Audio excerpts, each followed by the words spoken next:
Hi, I'm John Mayfield, the Real Estate Tech Guy, with another Global Real Estate School podcast. Welcome to the podcast. My name is John Mayfield, the Real Estate Tech Guy, and this is episode 107. That's right, 107. Actually, we probably have more podcasts than that because I've taken some of my YouTube content and we've converted those to podcasts, but we're over 100, and thanks so much for joining. And speaking of YouTube, if you've not subscribed to my YouTube channel, you've got to go over there and do that. Just go to YouTube, search for Global Real Estate School. You will find us there.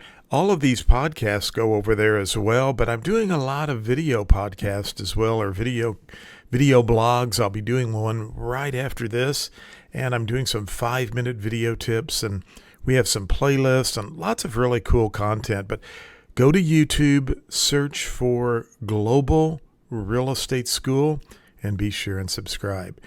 Well, I'm actually going down through the learning objectives, or the content that the testing agency tells us you need to know, okay? And today, I'm going over something that salespersons need to know, but this is even more specific for those of you who are taking the broker's examination. And by the way, you can take the broker's exam, or let me back up. You can take the Missouri broker's course from Global Real Estate School, as well as the Oklahoma broker's course. We have that approved as well. And of course, Indiana, which is a broker licensed state. You can get your Indiana license, and other states as well, so check us out there. But this is broker specific today. And I've talked about this before on our podcast, but I want to go back over it. As I mentioned, I'm kind of going down the list, and I want to make sure I cover everything. And I have about 41 pages here, so we have a long way to go. We're on page 1. But you need to know what, and actually be able to describe what the separate contract is when you're conveying personal property in a real estate transaction. So what is that separate contract? And it's called a bill of sale. So a bill of sale, and I'm looking at LegalZoom.com, and I'm just going to kind of paraphrase and read a little bit about what LegalZoom tells us a bill of sale is. And of course, it's a legal document. We know that.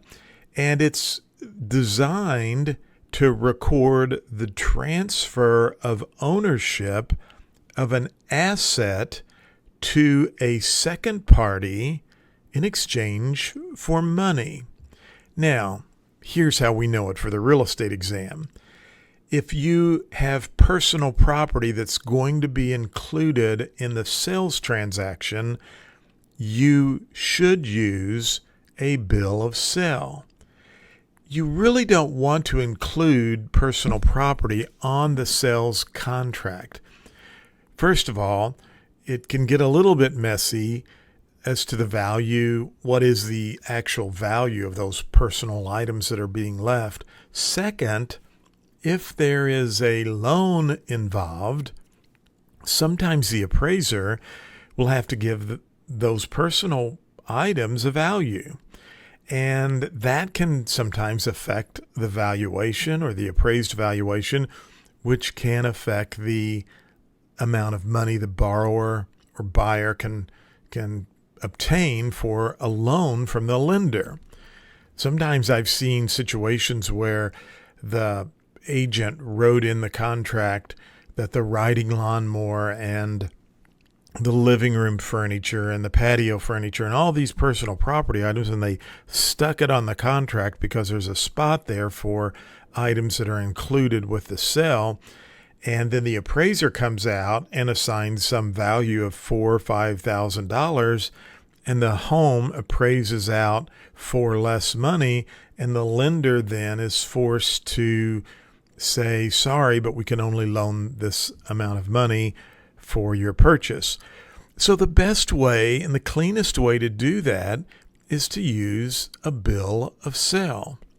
Now, the bill of sale, this is normally used for conveying aircrafts, automobiles, motorcycles, boats, trailers.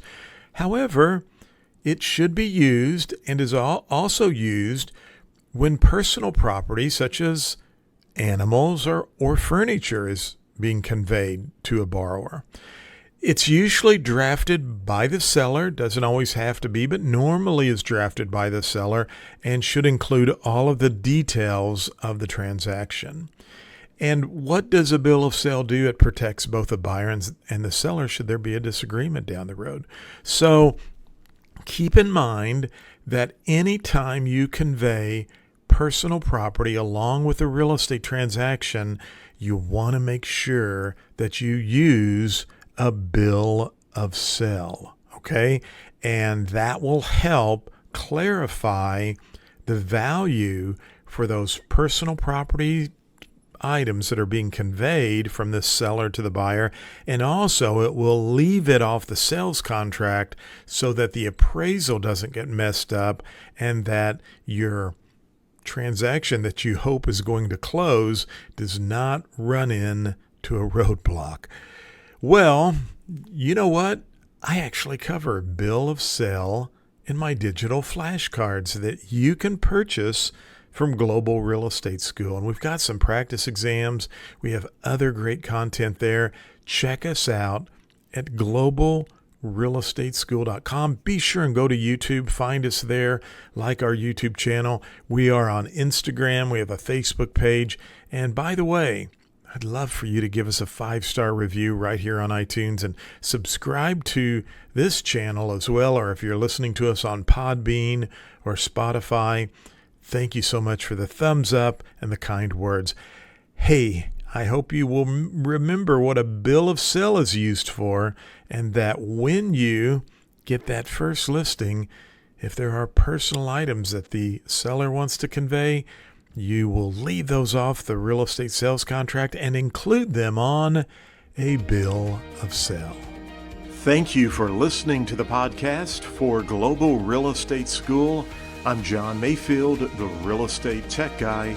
Go out and make it a great day.